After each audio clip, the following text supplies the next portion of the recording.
Hey everybody, Matthew here from MiniWargaming.com. I want to introduce you to Tony, if this is your first time seeing him, known as by the lower class hero on our Discord servers for Ravaged.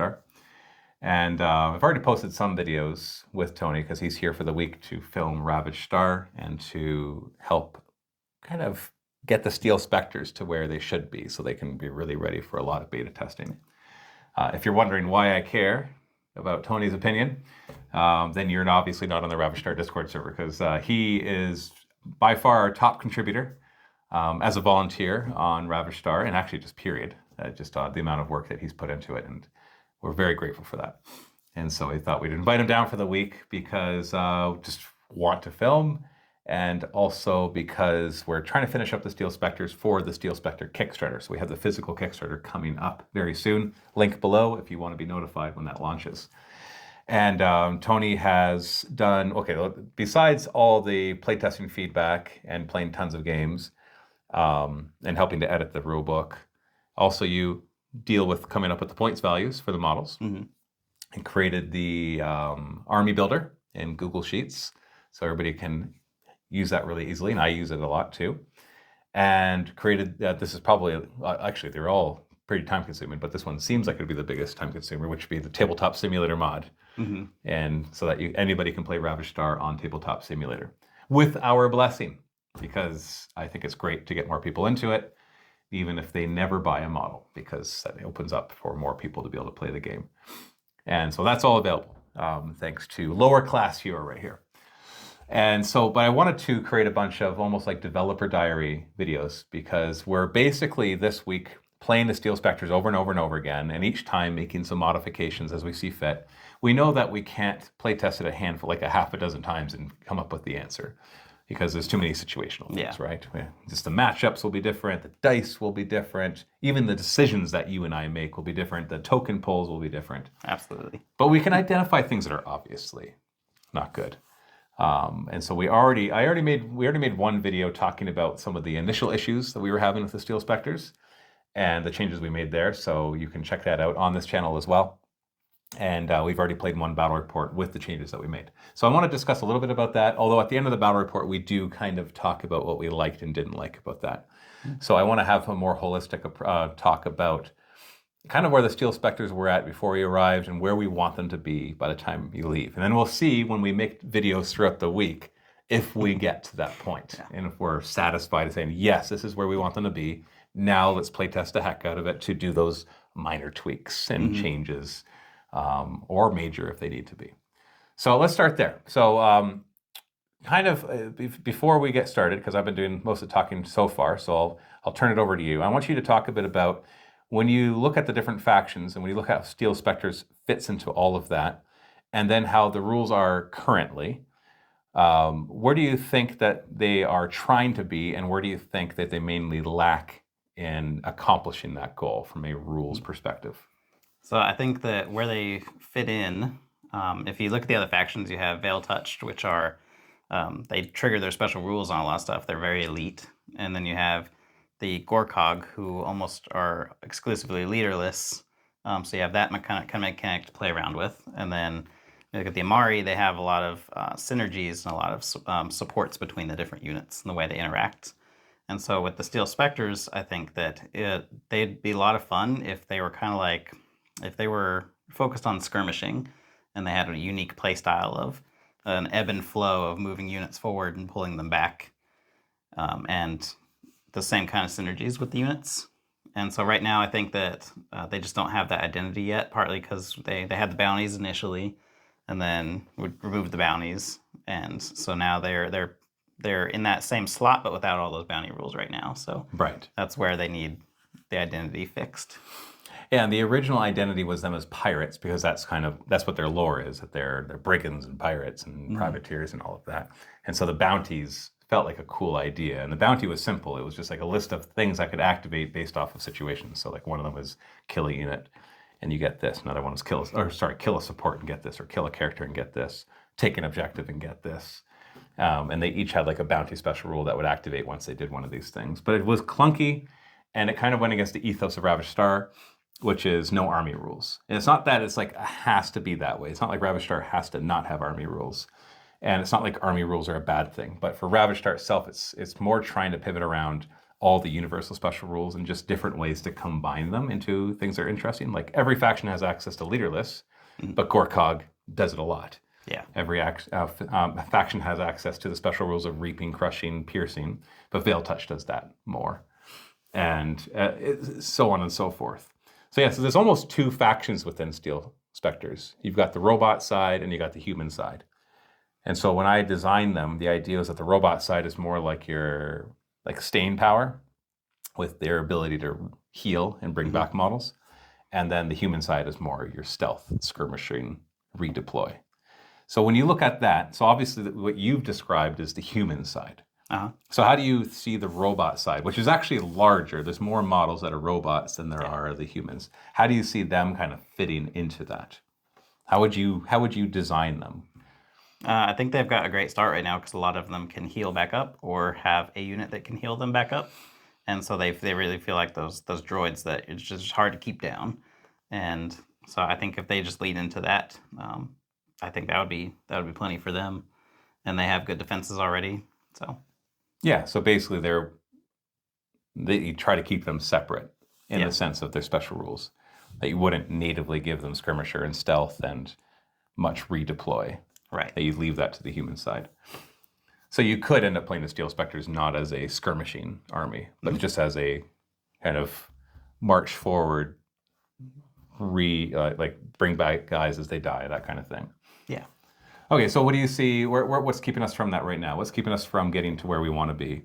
Which are the biggest problem units, and or just general feel of the whole thing? And what would you change in order to fix that, besides what we've already talked about?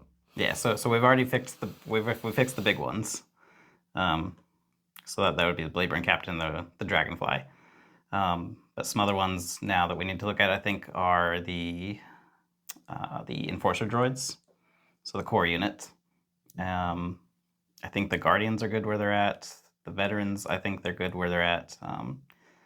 I think it's kind of the Ebex drones and maybe a lot of the elites and the sports. Not all most the of the cores. units. Yeah. But one of the four cores, most of the elites and most of the support. Yeah, and I think once those are in a solid place, the commanders will be easy to figure out. So I should have had the computer in front of us for this, but I'll just pull it up on my phone. And of course, a lot of people watching this might not be able to follow along really well because they don't know the names of everything. So I apologize for that. These are more meant for the people who are currently helping to play test, who are actively engaged in all of it. So it's not. I know this won't serve as well as a recruitment tool for getting people into Ravaged Star. So I apologize for that, and we'll try our best to not speak in gibberish as we go through everything. But all the rules are available on the Ravaged Star Discord server, so you can follow along there if you like. You can download. They're all free and will continue to be free. So as we look through, so we've already kind of tackled the commanders. So you think that there's a problem currently with the Ebex mobile patrol drones, which is one of the core units that's 10 drones or 9 drones plus an engineer, who are basically fly scout. They've got moderate firepower and the ability to bring guys back. So what's wrong with them? They're just not interesting yet. Because as you just saw, like most games that I see them in, they scout up, they take that objective, and then they sit on it, which is not a bad thing. You want units that can take objectives and hold it. But yeah, it's just so. What would you do now different? How if you could just decide what you would do? I know that you don't necessarily have a solution right now, so I'm not expecting whatever you say to be the solution. But I mean, like right now, if we were to workshop it, and you were to say, you know how I would make this unit interesting? What are some ideas? You could have them give game effects where if they didn't get shot at for a whole turn or didn't take damage for a whole turn, you could give them damage abilities to like dig in, since they're already something that people usually put on an objective and just leave there. Abilities to like dig in at that position. Is this like a boost ability, like the Razor Spawn, where their defense goes up? Yeah, something like that. So one of their boosts, rather than target coordination and target lock. So rather than them scouting forward, because in my mind, when I designed them, they weren't objective holders, but I realized that what the rules designer designs them for and what they're used for are not always the same thing. Like sometimes it's obvious. Like you say, hey, they get an extra defense when they're on an objective. Like clearly they're meant to sit on an objective. But when you say, oh no, they have scout and they've got decent firepower, but then people are like, oh, they have scout, I'm going to go grab that objective and sit on it, and you can't do anything about it. And I keep bringing guys back, and it's like, oh, okay, yeah, I guess that's what people are going to see. So right now we have 2 boosts. One is just redeploy, which obviously they should keep because that lets them bounce around and grab objectives. And the other is target coordination, target lock. In other words, they turn on a bubble of +1 to hit for shooting for other units, and anything within 12 inches doesn't get cover. So the idea was that they would scout forward and ping, and then everybody else would get to fire at the thing that they're pinging. But that's not what we're seeing happen. And I agree, except for one of my games, that doesn't really happen. They just go sit on an objective and they keep healing. Yeah. But they usually have a hard time even staying there because they just keep getting shot down. So another good way to fix that or make them interesting, I think, would be to give them really good leadership, abnormal for their role, because they sit on an objective and have that aura, making them harder to stun would then add value to the unit. So there is a rule that I would very carefully and cautiously add, a universal special rule. It's stalwart. Right now, there's only 2 units in the entire game that have stalwart. And stalwart is that you cannot modify the leadership of this unit, which is a big deal. That means fear has no effect. It means if they do get stunned or shaken, that they don't suffer the -2 to unshake, which is a pretty big deal. It is. Right now, it's on the grudge mites and armored grudge mites. Because the idea is that they're just rolling forward. Because their only utility is to roll forward and blow up, and so it feels weird to stun them. And then they're a core unit that has a 4-up leadership and stalwart, and they're the only unit in the entire game that messes with morale in a way like that. Fear messes with morale, inspiring messes with it, but pretty much anybody can be shaken. Yeah. And so I'm always very careful because I hate when games make an interesting morale system and then break it, and then say, no, these guys don't follow that. Because that can be very frustrating because units will be built in with stun or things like that. And all of a sudden it's like, well, yeah, but none of this works against that unit. Yeah, you don't want that. So that's why I'm hesitant to use it. But we could simply keep their leadership at 6+, give them stalwart. Or make it a boost to give them stalwart plus a defense of 4+ instead of 6+. Yeah. So what are your thoughts on that? And this is not me trying to be defensive. This is me like taking what you said, explaining where I kind of see things going, and then seeing where do we end up with it then. Yeah, I think the stalwart, just adding stalwart would not as a boost, but just as a built-in. Built-in. Interesting. And then just leave their leadership the way it is, and then it makes sense too because they're drones, right? So they shouldn't. You don't want to get rid of the game mechanic for them, but they also shouldn't care. Okay. You got to be careful there. Necrons don't care, so they're leadership 10. Demons don't care, so they're leadership 10. Bugs don't care, so they're fearless. Space Marines, and they shall know no fear, 10+. Like you can say that for pretty much everybody except Imperial Guard. Eldar have been around a long time, 10+. And so I only rebuttal that one because morale is not just about not caring. It's a system that is trying to emulate not just I'm afraid, but I got hit by a shell that blew up so hard that my sensors are going, right? Like if a flashbang, for example, causes a morale check, if that's what the system is doing, then clearly morale is not just about whether they care or not. It's about whether it's something overwhelmed their sensors. So that's my only concern with that. So I do like the idea of getting a stalwart. That's why I say leave their leadership the way it is. I wasn't going to call out the Necrons, but no. It's not just Necrons though, and that's what I was in fact, like now Necrons do have more than one leadership, I think. But that's a whole different thing. Like 40K is not the only game that I have watched repeatedly create a morale system and then 8 times out of 10 break it. Yeah. Well, that's a whole other conversation too, because morale systems are like a part of the old guard of games, right? They're not. It's a lot of games will just take it and have it because they need it. Right. And then that's why a lot of their systems or factions end up just ignoring it because they put it in there not because they want to, but because they feel like they need to. Oh, so that's one of those kind of arguments of this is what I'm used to seeing in games, so therefore my game needs to have this. Yeah, but then they have everyone ignore it because it's not a fun interaction. So. Do you think Ravaged has that issue? And you can speak frankly. Do you think that if you could, you'd just be like, yeah, no leadership, no morale, no shaken. Well, let's just forget that whole mechanic. No, and that's because of the boost system. Okay, I think because it's boost important. can make you choose where you want to protect people from Yeah, it. and the way objective control works. Because the core rules of Ravaged are, I think the leadership system works. Yeah, and see, that was what I was thinking too. That's why you'll pretty much don't need to look up what somebody's leadership is, like with a couple of exceptions. If they're core, it's 6+. If they're a leader support, it's 5+. And if they're a commander, it's 4+. There are some commanders with 3+, like the big commanders. And like I said, there's the grudge mites and armor grudge mites, the banelings, that are 4+ with stalwart. And I tried my best to stick to that, which is why, like I said, I am very, very careful about where we're going to add morale ignoring mechanics. Yeah. So, like you said, we already have the boost mechanic. I'm not worried about that one ignoring morale because everybody has equal access to that, and it's situational, and you choose where it goes. And Stalwart doesn't ignore it. It just means they can't get worse from where they're at. Yeah. So it's easier for them to. They don't need somebody with inspiring nearby. Yeah. Is really what it comes down to. So you would put it on their special rules, just flat out, not as a boost. Yeah. Interesting. Then what would you do for their boost? Just defense becomes 4+. Really let them dig in. Kind of like the Razor Spawn, because they can do that. They're totally useless, but one of their boosts, which you'll never give them because there's always somebody better to give a boost to, Yeah. is my defense goes from 7 up to 5 up. I think I would try that first, and then maybe look at messing with their defense. You mean like leave all their boosts the same way? Yeah, I think just with Stalwart. So you That's a better so all choice. you would do to them to make them interesting is just give them Stalwart. Yeah. Which I don't know if that would have had an effect on our game today. I'm not going to give spoilers on the game, so you can go watch it. But I will mention things that may have happened, but one won't talk about whether that won or lost us the game, because they spent most of the game shaken. Even though they kept bringing models back and you weren't able to kill them as fast as you liked, they were never able to unshake. Yeah. Because it's an 8+ once they are shaken rather than a 6+. And I didn't have any inspiring auras because there's not a lot of that in Steel Spectres. And so by having Stalwart, I don't remember all the rolls that I made of whether I rolled a 6 or a 7, but you feel a little more confident on a 50-50 chance than on just a 30% chance. Absolutely.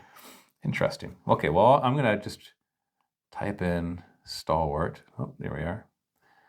We'll put that, this is in the work in progress one, so this is not updating the live rules. Okay, interesting. Now, the other big offender that we do both agree on is the Torathi Enforcer droids. They're the ones with shotguns, and shotguns they're not powerful. They're just a single shot, 6s to hit, no special rules, except for point blank. This is so that if they get within 8 inches, that one shot becomes 2. Yeah. And so that means these 10 dudes get 20 shots. Still only hitting on 6s, still no special rules.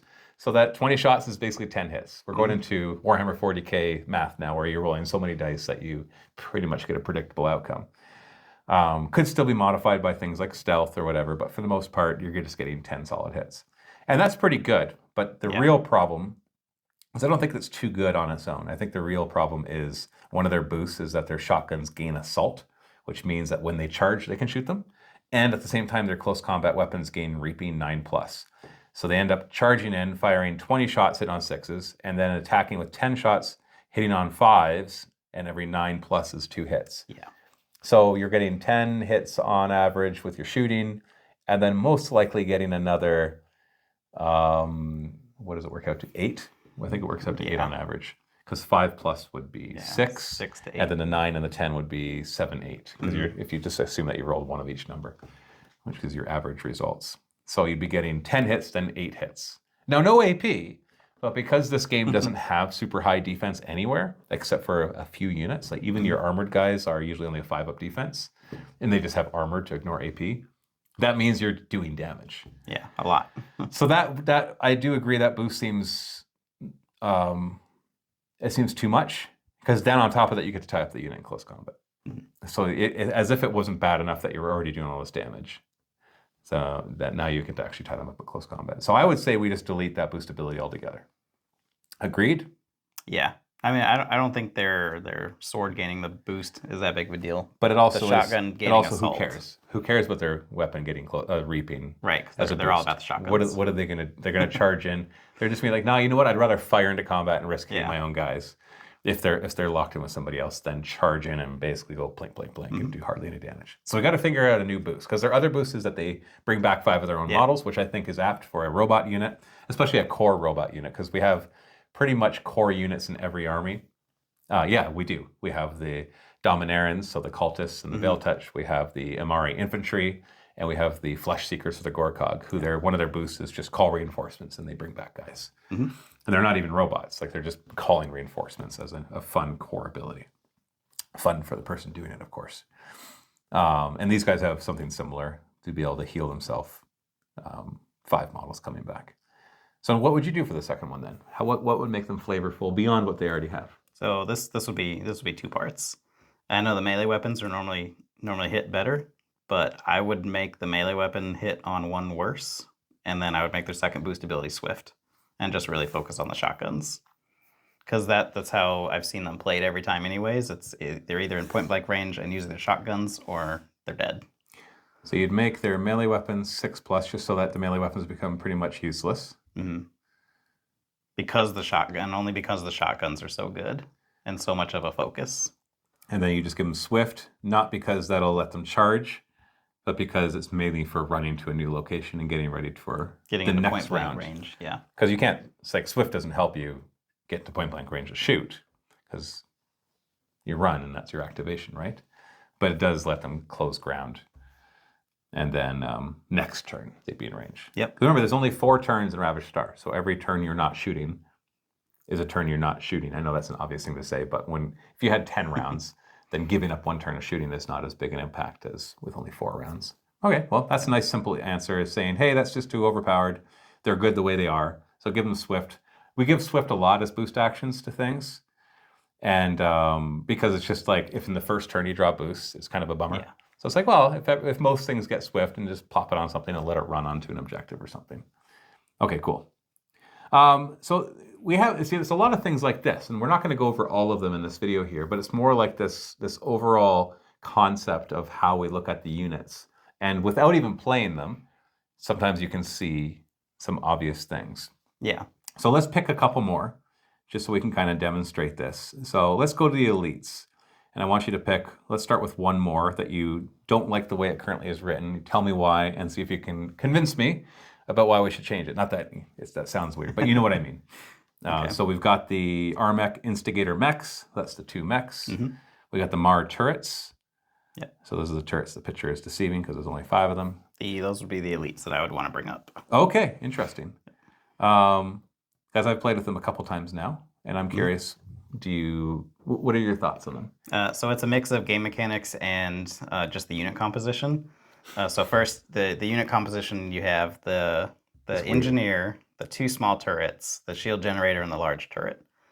And because of the way the game rules work, you have, like, on the board, it can be really weird, because you can have a piece of cover and then the engineer sticking out from cover, but the shield generator is still working, which is fine. But then you have the large turret shoot, and the large turret can't see what it shoots. Oh, and because I see. They're completely different models, it's kind of weird. So I don't think there's any fix for that, but I think that because we're kind of locked in at this point up at the composition based off of the models and the fact that we're already printing them for the Kickstarter and for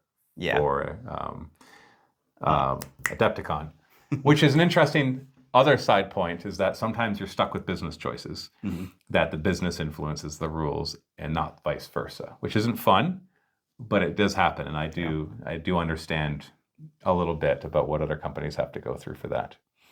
So composition is weird, but putting that aside, let's say that we don't want to break the core rules and say we're going to draw a line of sight from each individual model, because that just becomes a nightmare.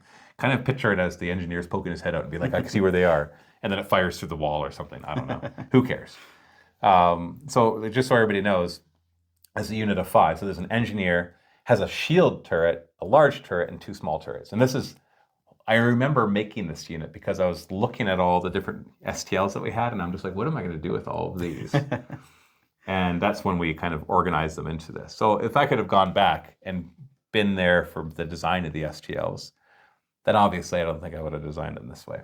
But we're working with what we got here. So sometimes models first, then rules, right? And so basically the shield generator right now has a 12-inch aura of +1 defense and -1 to shoot guys. So it's like a defensive bubble. And then the small turrets and the large turret both fire weapons. The small turrets are anti-personnel, and the large turret is anti-armor. So so how would you make this? What's the problem here, and how would you fix it? So it's a combination of a few things. So they have 2 wounds each, and they have the aura, so it's at 12 inches. Mm-hmm. Yeah, and then you have the large weapon, it's The anti-armor cannon. yeah, it's It's 4 2 plus. shots that are 5s to hit and 3 damage with anti-armor. Okay, so I think with this unit, a big part of the reason why the composition makes it weird as a unit is because you can heal it, and so you could keep choosing to bring back either the large turret or the shield generator. Well, you also are the one that And- decides which one goes away first. Yeah. So sorry, continue. So I'm really not sure how I would fix this one, but it has been very game changing in all the games that I've played with it. Okay, so let's talk about that. So let's forget for a second about the weirdness of it. Yeah. Because that's here to stay, at least Yep. until version 2, when it's been long enough and we can be like, you know what, we're going to holistically change this. And, here's some free STLs so that you can fix it yourself or whatever. So we got to put that aside because we can't change that. So that's not me being defensive. It's literally just being like, business. we're here now.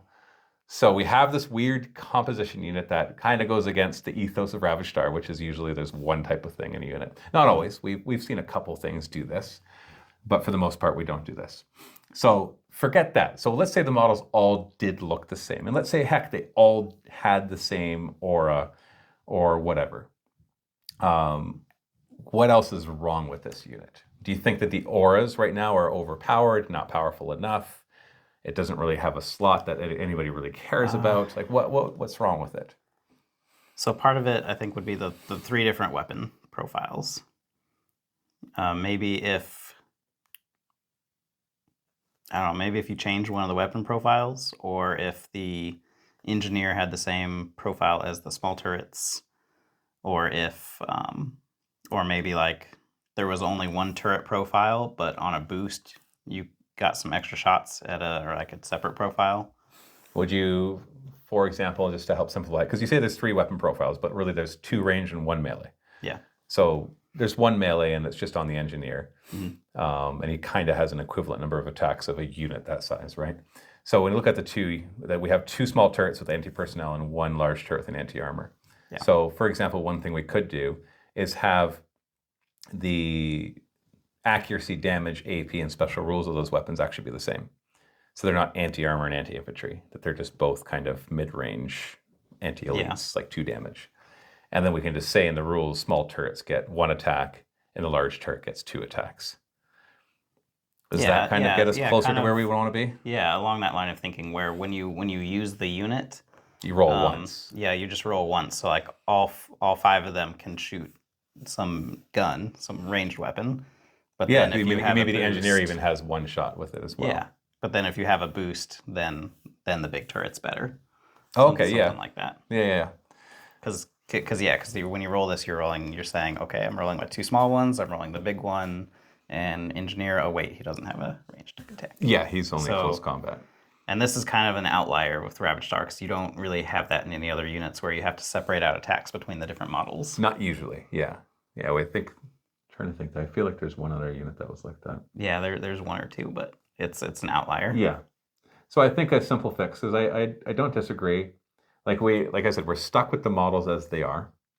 And so we can keep it looking interesting and being flavorful by just being like, well, it's all the same profile. Because I'm also like, it's one of my pet peeves when you have a unit with mixed weapons and all the weapons kind of functionally do the same thing, but they're slightly different, so you have to roll them separate. Yeah. Like this one hits on 6s, and this one hits on 5s. Okay, we got to roll them separate. Well, they both hit on 5s and they're both damage 1 and they're both AP 1, but this one is reaping and this one doesn't. We have a lot of that happen when they charge with pistols, that they don't have the same profile as the close combat weapons, so you have to roll them separate. It's not too big a deal Yeah, because I don't think that one's a big deal. It doesn't slow you down too much, but it is nice when you can just roll everything together. Yeah. So I think that's one thing I would do then, is I would say the small turrets have I'll change the name of their weapons, but essentially, because right now we have 2 attacks each damage 1, so we could just make them more like an anti-elite. So 1 attack that's damage 2. And right now they're reaping, and we might just change that.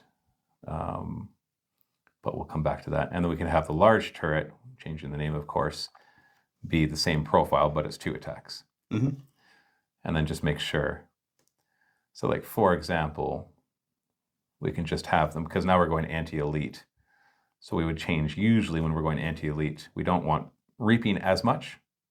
It can be used, but sparingly. It would go to piercing. And because it's an elite unit, it would be on 8 pluses typically. Mm-hmm. And since it's already AP1, we typically wanted to go up by a couple of AP. That's typically what we want. And we'll get rid of the anti-armor. So it's more anti-elite, not anti-vehicle. And then the engineer can still be the only one that's maxi in close combat with his harness arms. How's that? Is that a little better? Yeah, I would give the engineer the ranged weapon too, though. Yeah? Yeah, just So so he has, you like, count his- the models and roll the dice. Well, but the large turret has more attacks than the other guys. And the shield generator doesn't have any.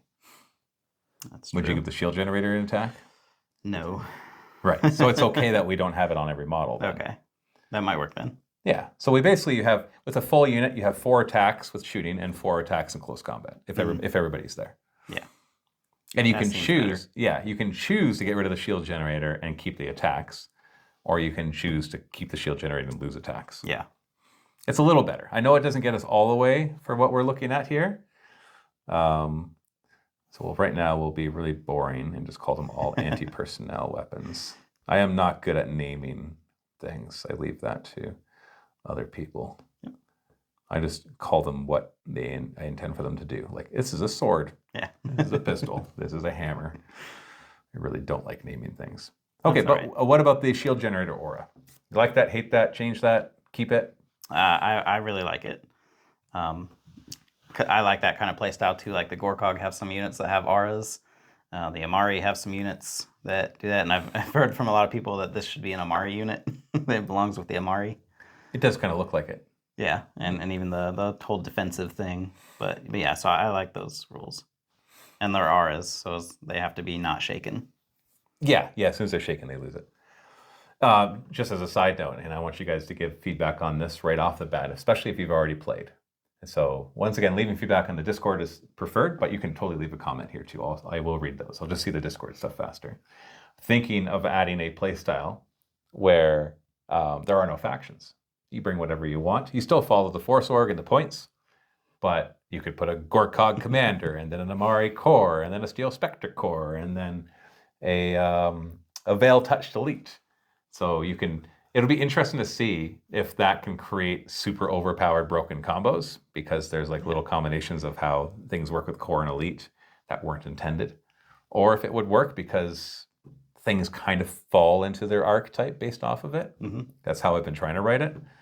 That it does mean that things are a little more samey, but it also means that it's easier to kind of write rules for it and to have expectations for what's going to happen. Yeah. Until I bring in the elf faction. That's elves. just the space Elf elves. vampires. Space elf vampires. And they're just going to ignore everything. Actually, I was thinking for the space elf vampires, because that's seriously one I want to do. Mm-hmm. Not that I get full choice. I say I want to do. There's like 4 of us involved in all the decision making. But they would basically just be commanders. Interesting. And they would take units from other things. And then people could kit bash them to look like they're undead versions of them. And eventually we could even come up with STLs that would be like imagine like the ambassador, but the whole thing is caved in and there's like a skeleton just like hanging out of it. Yep. And they've reanimated the robot and with their foul magics. So, except that they're actually good guys. That's the twist. Yeah, Go figure. they only suck the blood of bad guys. And so they're the space I don't know, space socialist, space capitalist, whatever you think would be the good guys. That'd make the Amari the bad guys, though. No, maybe. It turns out the Amari are just like racist against everybody else, and the space elf vampires are just trying to bring liberty and freedom. Oh. And they just reanimate the corpses. They don't like kill you and then like for the purpose of reanimating you. It's more like, oh, these people are dead anyways, so I guess why they lost Ankar. Yeah. But no, seriously, I thought that would be cool. You just come up with a few commanders and then let them bring whatever they want. Yeah. And it's like they've animated them or whatever. But then there's the other idea of just letting people mix factions however they want. So I know that you've done that before and you say it's fun. So Yeah, I think it would work. Yeah. Like I wish that playtested this game so much that I could actually put time into playing it like that. Because I feel like every time I play, I have to make sure that I'm playtesting something vital. Yeah. Because I don't play, like even if I play a couple times a week, that's still not going to add up to that much compared to how much playtesting there is to do.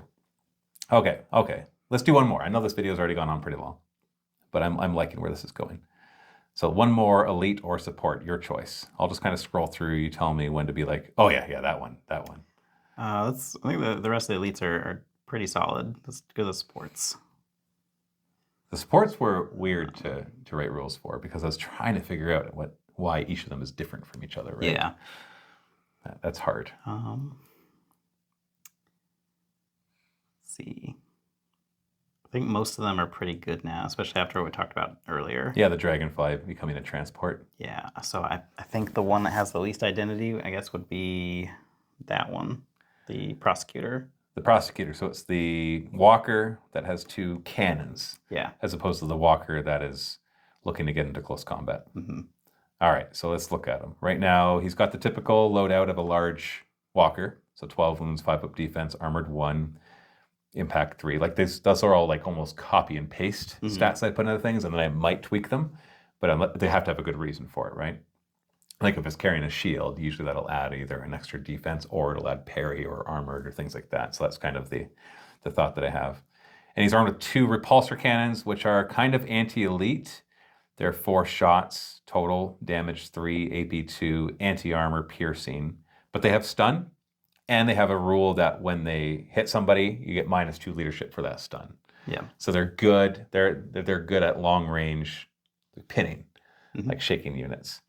And then as a boost, they can fire them at 2 separate targets, or they can gain swift and just charge in and do a bunch of heavy impact, which I don't know how often people would care to do that. But I think it's like gave them swift for the first early game, and then why not just give them better heavy impact just in case there's a situation where it'd actually be better for them to charge.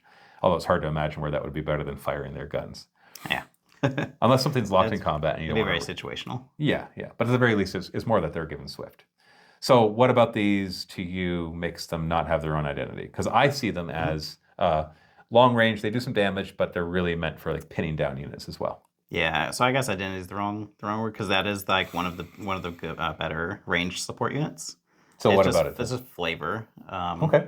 So like the rewired mining skiff, you can go detonate that. Yes. Yeah, it actually can explode as a boost. Yep. I don't know if anybody's ever actually done that. They have. They have? Yeah. To good effect? Yeah. Yes.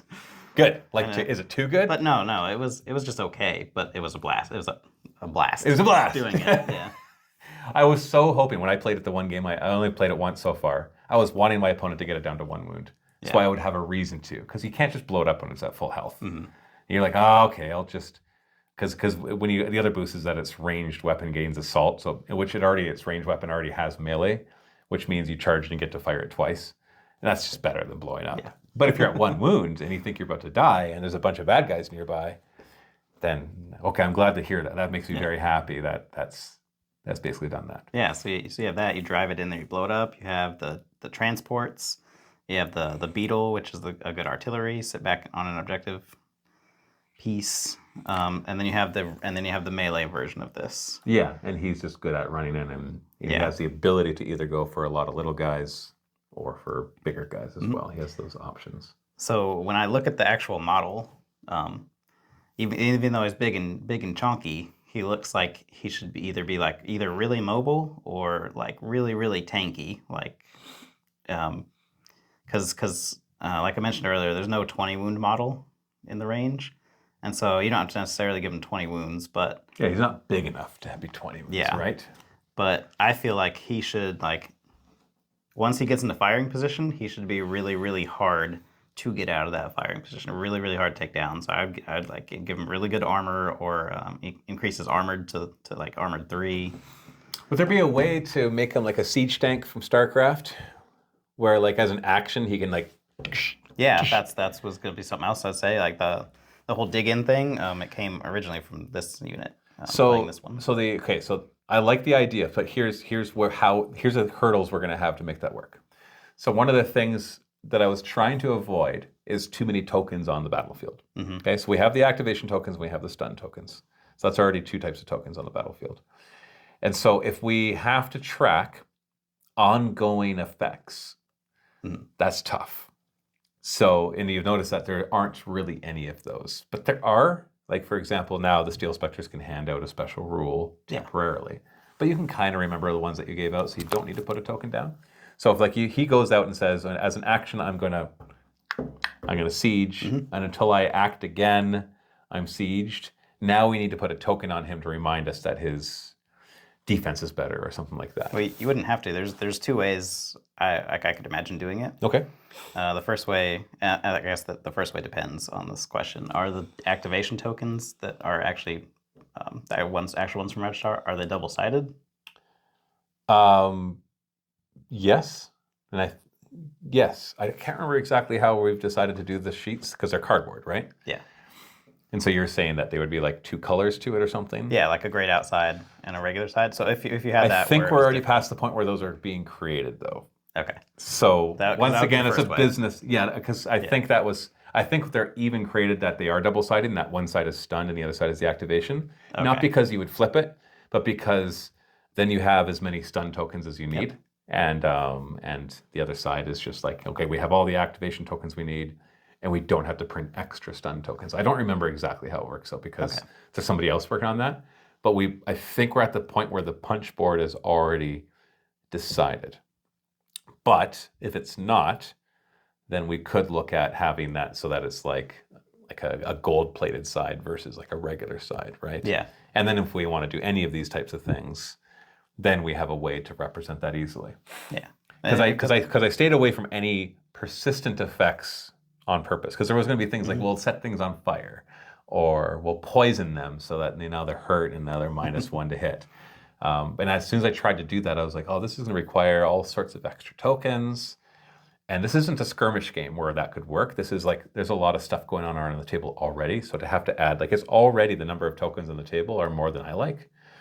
I'm more of a terrain person, so I like my table to be as clean as possible. And I realize that's not everybody, nor is it a requirement. So I like the idea of some sort of siege thing. So is there some way that we could do the siege thing that wouldn't require like a way to track it ongoing? Yeah, so the other way to do it is you could do it similar to how the Shield Maidens have their boost ability that grants them armored, where you could just say that this unit, when it activates, can choose to forfeit its move to dig in and shoot, meaning you're not going to get an aim bonus, but you'll get like a defense bonus instead. Is it just a defense bonus you're looking at, or does their shooting get better as well? No, I don't think their shooting needs to get better. Their weapons, the weapon's great. I just think he just doesn't feel tanky enough for how it looks, and the Steel Spectres already don't have a super tanky support unit. Okay. So I think that would give him more character within its own faction. You don't even have to say it gives up his move. You can just make an interact action. Right? True. Yeah. Because that way it could still move. It could be like do, konk, and it could give up its shooting. Yeah, that would be better. Yeah. So you can, by making it interact, we don't have to make up a new wording. And that way, if there is a scenario which is like you have to interact with the objective, it's like, well, you don't get to dig in and interact with the objective because you're too busy digging in. Yeah. Exactly. And so it has kind of that intent in mind of knowing that, okay, we do have other things that interact. Yeah, okay, that could work. So as an interact action, +1 defense and armored becomes armor 2 or armor 3. Some kind of mix of better defense, better armored, maybe even heal 1. Or it just counts as being in heavy cover. It could be as simple as that. And that way it ignores anybody who has like anti-armor. Yeah, yeah. So interact, this unit counts as being in heavy cover until its next activation. Yeah. Or not till it's while boosted. No, it just says this. And it's basically while boosted, because all the other ones too are like that, right? You don't assume that when the boost says armored 1, parry 2, that once it stops being boosted, it continues having that, right? So if it's not a boost, if it's just an interact, then you could just say, wow, this unit is activated. Oh, that's true. We don't even have to make it a boost, because if they're giving up, it can be something that it always does. Yeah, and you just say, while this unit is activated. Okay, so that way, while the activation token is on it. Yeah. Yeah, until the end of the round. Yep. Okay. So interact, single. Because that's how I imagine this thing on the tabletop. You know, it's this massive mech with massive guns walking around, and it just comes around the corner and sees its targets and just digs in. And then doesn't move. So you could even choose to move and then dig in, and if that works out better. Yeah, This to cover a gains firing lane. Defense 4+.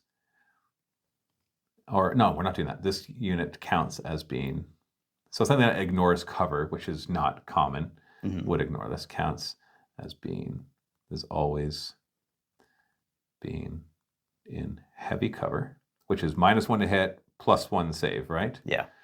So that stacks with the armored of getting rid of an AP. But if you're anti-armor, you'll still not, the armored will go away, but it'll still have heavy cover. So its defense basically becomes 4+.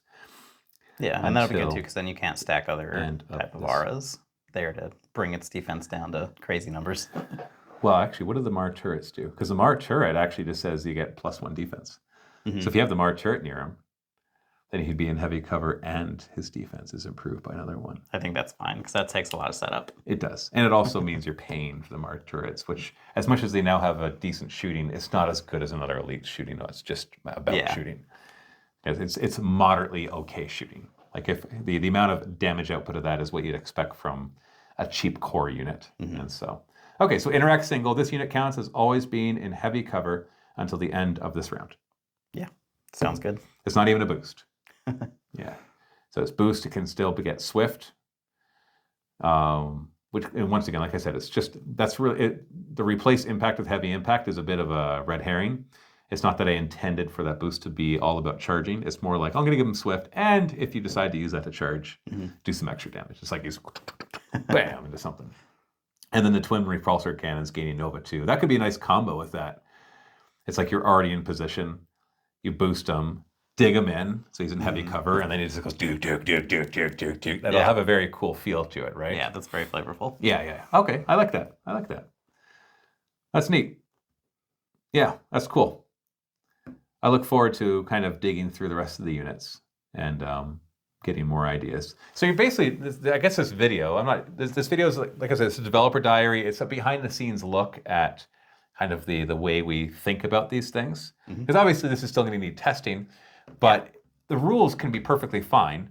And then the testing reveals whether it's too good, in which case you can adjust it with points, or if it's ridiculously too good, in which case you're like, okay, that's ridiculous. We need to just change the rules. There's no points adjustment that's going to make this meaningful, because either you're going to adjust it so high that, okay, just forget it, or you don't adjust it high enough and it still is. It's points can't solve every issue.